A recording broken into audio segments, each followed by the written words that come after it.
What up, y'all? So with this video, man, I want to touch bases again on Mikey Garcia, and Shawn Porter, Errol Spence, and Terence Crawford. So I often see a lot of people pound for pound lists, and then every time I look at their list, I never agree with them bitches. So I figure I'm gonna make my own, but until then, we still gonna push the narrative, So when Errol Spence fought Mikey Garcia, he beat the fuck out of him.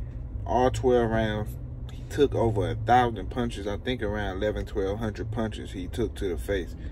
And, after the fight, Mikey Garcia was beat up pretty bad. He was even talking different. He was talking in a certain way to where you knew he got punched in the mouth too many times. And then he came back, right? And fought an exhibition match, which let me know right there he was done.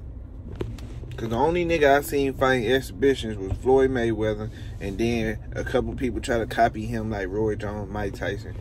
Those guys start trying to do their exhibitions, but Floyd Mayweather kicked it off. And all those guys are retired, so they can do shit like that. I never seen an active fighter try to do an exhibition. So he was retired right then and there, but then he sat back, right? He said, okay, I'm going to use the momentum that Errol Spence gave me, he blessed me with. I'm going to take that. I'm going to run over here like everybody else did who ran the dancing. They ran to them niggas, went to go get the bag. They gave him about $7 million just to fight Jesse Morgan. He said, fuck it. I'm fucked up, but I can do this one last fight. Let me do this. Picked up a little bag or whatever, so he took the Errol Spence bag, took the momentum from there, then turned around. That caused him. He might as well thank Earl, because he caused him to get another $7 million check from dumbass Dazzin and them. They gave him the money. So he did his thing with that, and then he got the fuck out of boxing, and he ain't been back since. We should have known he was going to retire because he wasn't in the gyms no more. He left his brother, Robert Garcia, hanging. To deal with all those fighters by himself. He a selfish motherfucker. The more I think about it, he went to go be a car salesman, exotic car salesman, and he left Robert Garcia by himself. His flesh and blood, his brother. You know what I'm saying? I'm like, damn, that's some bogus ass shit. You know what I'm saying? We started this shit. We supposed to keep going, but Mikey say, fuck that. Y'all let me fight Earl. Y'all should have threw that out. Whole time it was his fault. He a selfish motherfucker. So that happened or whatever. Left Robert hanging. Left his pops hanging. To deal with all the fighters by themselves. He didn't want to be no promoter no more. He didn't want to do none of that. Right? So I see some similarities between that and Shawn Porter. So when it came to Shawn Porter, Errol Spence came through. Almost broke his neck in the 11th round. 10th or 11th round. Damn near broke his neck. Had his neck like this, like the Exorcist. His shit was turned sideways. Sipping on 4-4. His shit was leaning. And he went down. Got back up though, but he was pretty fucked up after that fight because he gave his all. He gave so much out of that fight that he trained 3 training camps for that fight. And that's what killed me about Larry Wade giving his opinion, or different guys from over there giving their opinion. I don't really knock Larry Wade, but I have not yet heard him say we didn't train to the same tenacity. Because this is why I want to hear, if you give me your take on Errol Spence versus Terence Crawford. You got to be real with this shit, bro. Because this shit real right now. So you got to keep it all the way a brick. I have not yet heard Larry Wade came out and said, man, we ain't get to train to the same tenacity as we did when we trained with Errol Spence. Maybe because he feel like that's kind of like giving inside information on his relationship with Kenny and Shawn and all them, so he didn't want to go too far or whatever. But if you're going to give your take and say this guy can do that, I mean, I haven't heard him say that, or I haven't heard an interviewer. That's why I wish I was boots on the ground. Just give me one day and all the fighters around. You heard me?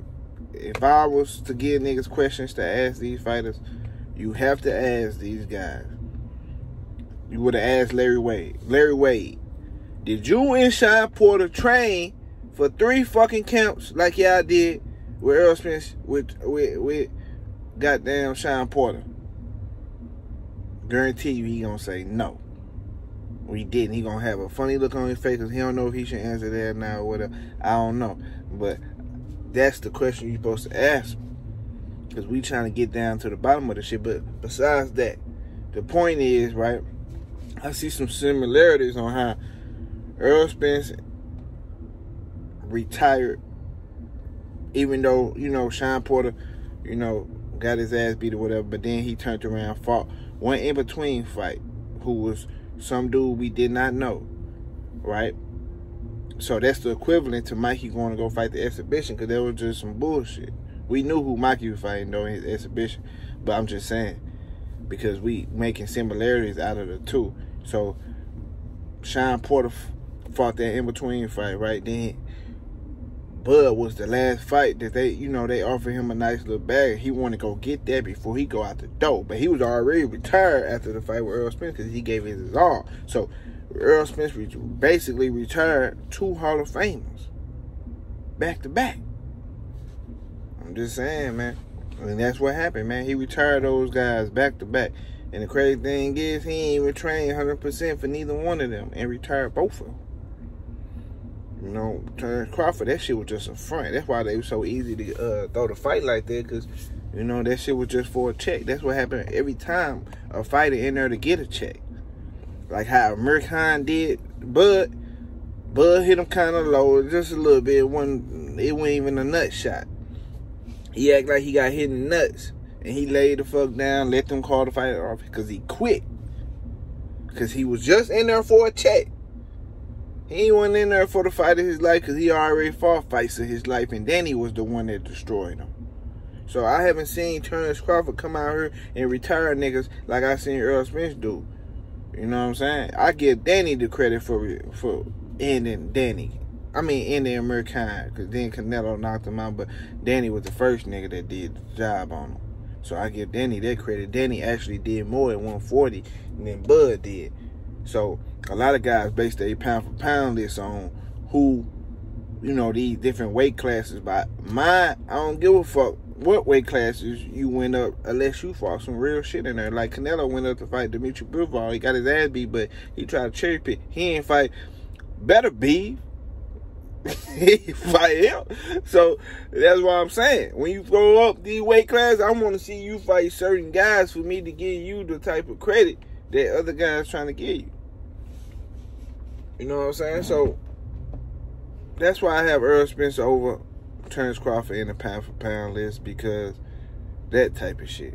It ain't gonna matter anyways, because after Errol Spence take Terence Crawford eyeballs, he gonna be off the pound for pound list, period, because he gonna be retired too. I promise you. He gonna go into retirement because, first of all, take about how many weeks it take you for your eyeball to heal? A long, nice little time. So that's a year out the ring right there after the fight. You know what I'm saying? Then you talking about standing in front of him, that's the other eyeball. So now we gotta wait double the time because both of them bitches gotta heal. And then by the time then you're gonna be 36, 37. Then what's gonna happen? So he about to retire his third guy.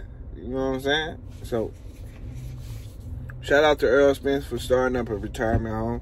You know what I'm saying? Because that's some real ass shit. You know that, you know, the guys who retired need a place to go. So shout out to Errol Spence for that, man. Real nigga, salute, man.